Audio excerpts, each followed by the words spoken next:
Guys, welcome back. Today we are working on my beloved Craftsman T2400. And if you notice up there, the main drive belt has come loose. And what I got going on here is I got a beam in my garage and I just tie it off to that and then hoist it up. Now, here's the thing. I don't want you guys working under a suspended load because I'm an idiot. And just because I do something doesn't mean that it's the right way to do it. So the symptoms of this problem are you're cruising along and everything's fine, and then all of a sudden your mower just stops. It doesn't like turn off, it just stops in the middle. You know, you're just cruising and it just stops going. You can still engage the blades, you can still push it forwards and backwards because it's freewheeling or whatever. It just won't go under its own power. Now the only way I know to do this is to just take this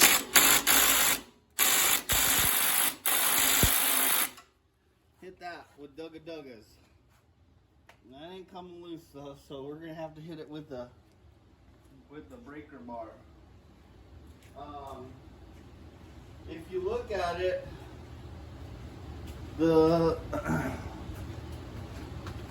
on this particular model, it's surrounded by these guards, and those guards are part of the engine mount. So this is pretty much the way to do it. The other thing, there is this little 8mm, because you're gonna have to take this guy off. So there's that 8mm, and I actually left him loose from the last time I had him off, replacing the main pulley belt. Is that in the shot still? I'm a horrible videographer. So you're gonna need to get that 8mm off. That's no big deal, right? Just 8mm. No big stink. And get that out of the way. Get that guy going. And you'll be back running before you know it. You'll have this thing zooming around the yard like a maniac before you know it. Now I do know that the 16mm will come off. I mean, the 8mm will come off with no Duggas. Let's see right here. I'm over here digging in the toolbox, finding some little tools for the Duggas. And what I'm looking for is a 16mm. But I bet you that's like the one I don't have in large size. 16.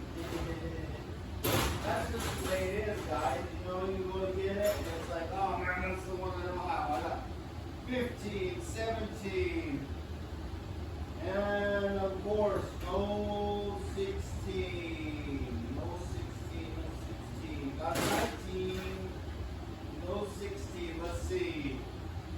17. I got two 17s.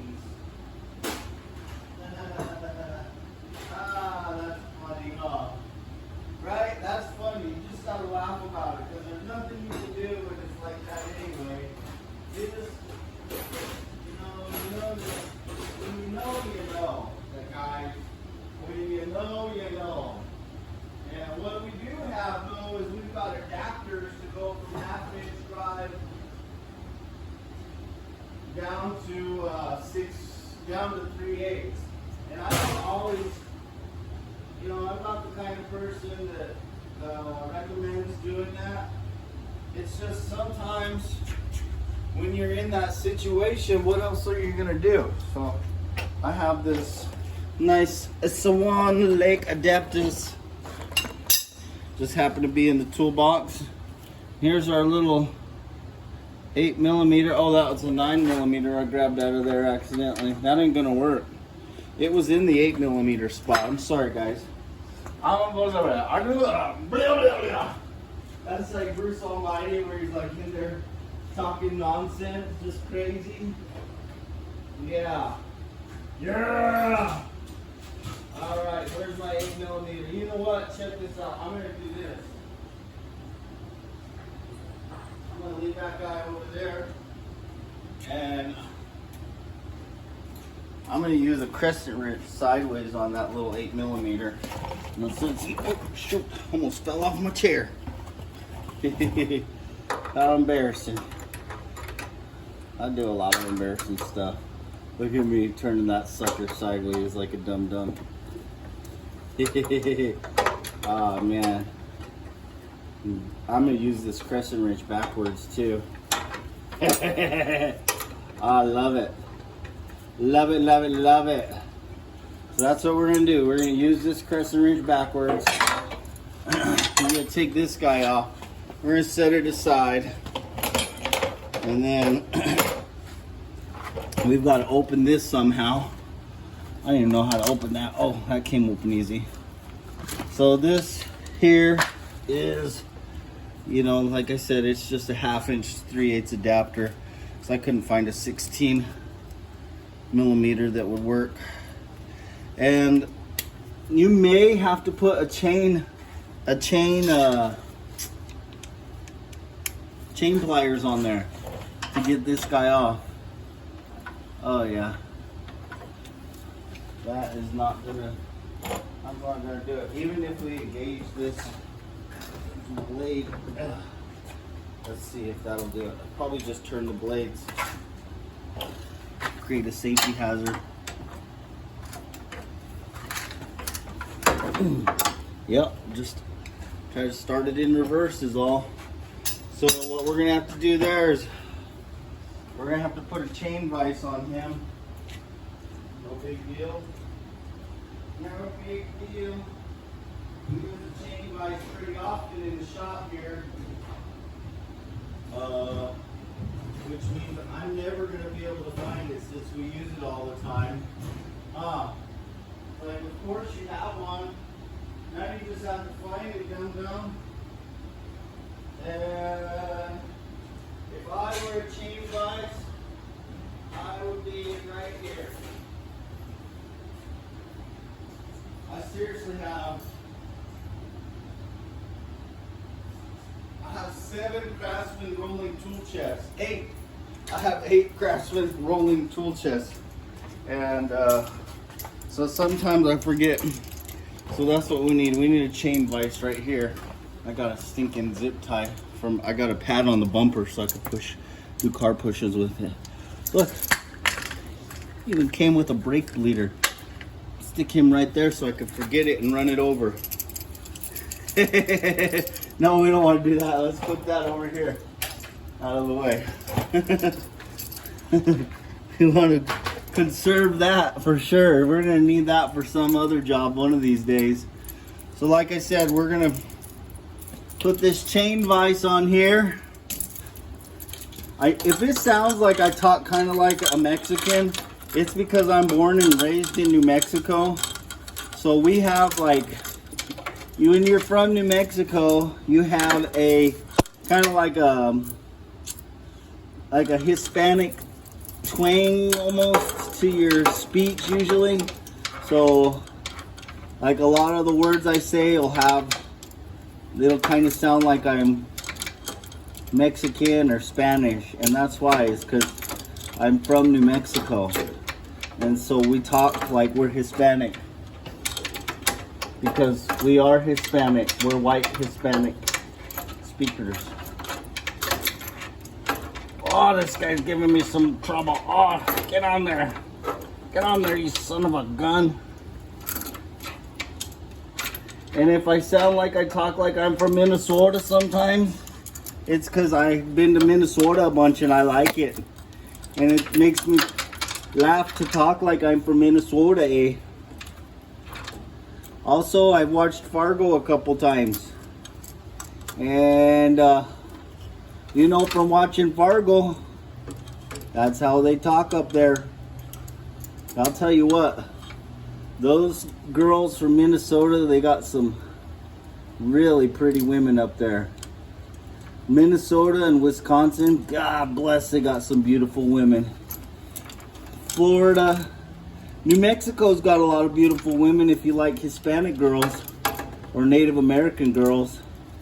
If you like white girls, you are not going to be happy with New Mexico because there are not very many white girls there.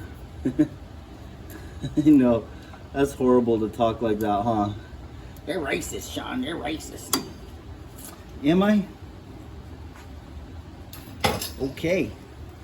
There we go. It took me a while to get that sucker on there, so we're just going to crank him around until he hits a rest point. I'll rest on one of these things. There he goes. He's going to rest right there. Oh, we just... Dang, that sucker's tight. Whew.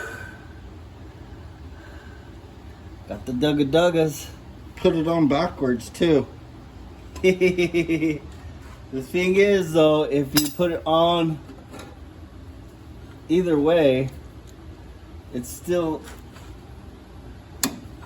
you know, you're still trying to fight the, it's polished. It's a polished shaft. Ooh, there's a nice key up here on these to kind of have it give a little bite in something.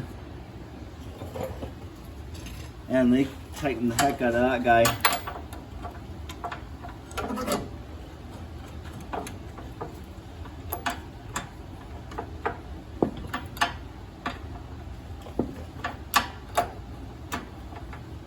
There it goes. That's all it took. You know, while I'm thinking about it, we'll go ahead and disengage this blade. We don't want that blade on there engaged. So, and now that I got the Dugga-Duggas all done, we're gonna put it back to the impact. Watch your ear holes. Look at that. Oh, that's got some Loctite on it. I'm gonna have to. I don't have any Loctite, so I don't know what the heck to use. Oh, look at that. That was easy. Now, I haven't taken this apart before or anything like that to make it super easy for myself. It just happened to slip off of there. And I have no idea how to get it back on there. You know what I mean? Because this belt is already super snug. Oh, it's been chewed too. So the thing is, I just want to get this back on and see if I could get a little bit of work out of this. Oh, it bit my thumb. It bit my thumb. Are you guys still in frame? Oh yeah, you guys are watching. Okay, so there you go. That belt is back on. What we're gonna want to do is just push that guy back up into there. Put this guy back in here. Thread it by hand. Don't Dugga-Dugga this down. No Dugga-Duggas until you've got a lot of threads on there. Let's see. We're gonna do at least a handful of turns before we start hitting the Dugga-Duggas to it. Okay. So I'm fairly certain that's Dugga-Dugga ready. Yeah.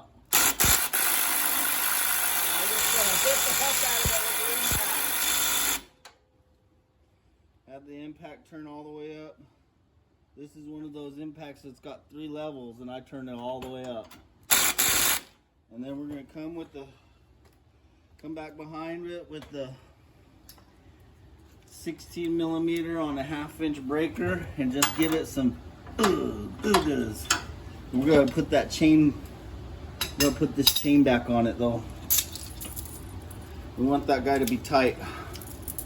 You don't want this guy coming loose while you're driving around the yard, because it'll come off and then you'll be driving around the yard trying to find it, and who knows where it'll be. Most of the time, it just, when you have a pulley come off like that, it usually just lands right where it broke down, you know.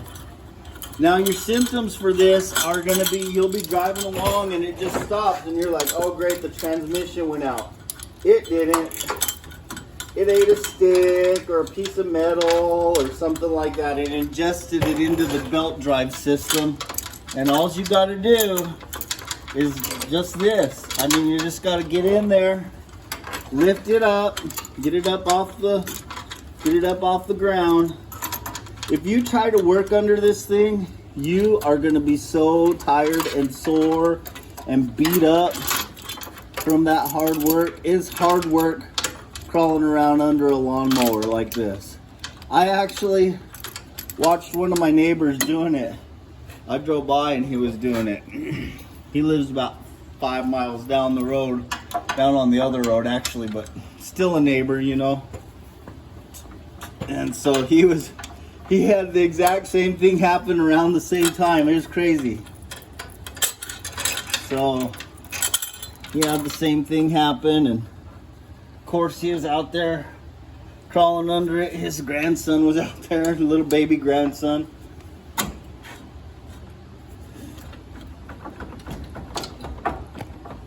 All right, that's good. We'll do this just a little more. There. Now you can keep tightening that thing till the cows come home, but don't, because it's just in a shaft.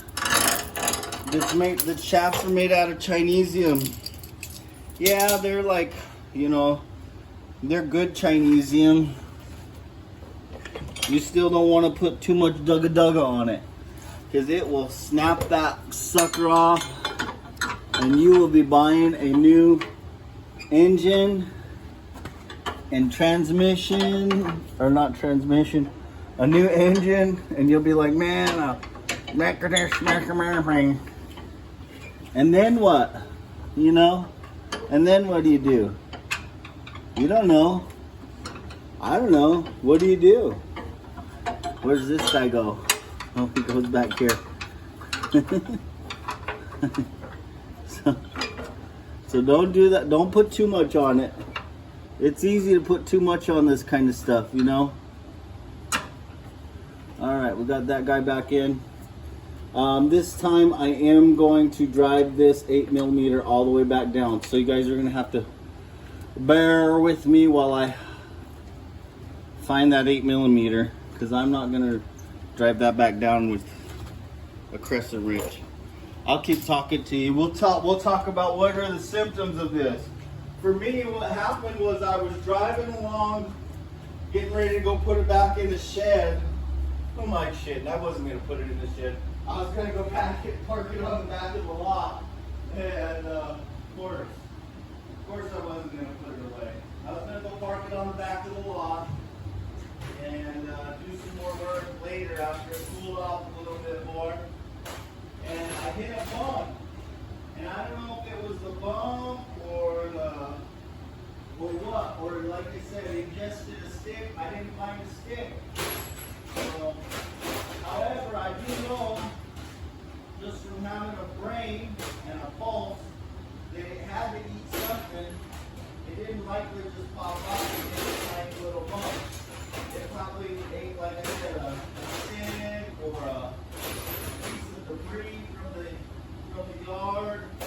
And I guess I used all my 8mm already, doing all these weird projects. Man, oh man. Black car. And it's crazy, when I was a little boy, everything was standard. And then as I started becoming a man, everything started getting all metric. And now, everything's metric. I mean, you don't even get standard anymore. I don't even know if there's such thing as standard anymore. Here's an 8mm, I got one. I have a nice little new Craftsman set that was made in Taiwan. I was so disappointed. I moved to Germany for 2 years to go. I wanted to be an international super spy, and I wasn't very good at it, obviously. And my wife was she is the 2016 through 2018 one of the NATO cyber warfare attorneys. That's what she does. She's an attorney. Well, she was a judge too. She got to do it all, man. She's a badass. She is a badass. And so, anyway, I got this set there over at the PX. And I was there and I didn't even realize that I picked it up and it was made in Taiwan. Like they used to say made in the USA back here. They don't now. They just leave it all off, and they changed the law to where you don't got to label it like that anymore. You just do whatever. So anyway, there we go. When you're driving along with your Craftsman mower or these Craftsman style mowers, these MTDs, a lot of these, a Boland's is probably going to be similar. And it just stops going. Look up under here with a flashlight. You don't even got to take it apart or nothing. Just look up under here, and that belt will be sitting down here.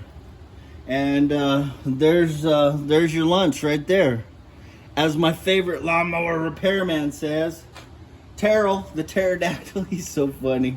Now, I didn't like do any research or anything. I looked it up, and there's stuff all over. It's like there are guys tearing apart transmissions and stuff, and all sorts of stuff. And I just was like, well, I couldn't make heads or tails of it. So I got a flashlight out and I started poking around some more after I hosed it off.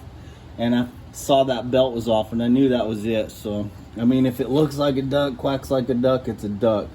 So there we go. That's what we're going to leave it at that. And hopefully that belt, even with a little bit of break in it, lasts a while. And we'll see. Leave your questions and comments down below. Oh, I can't get it in any further.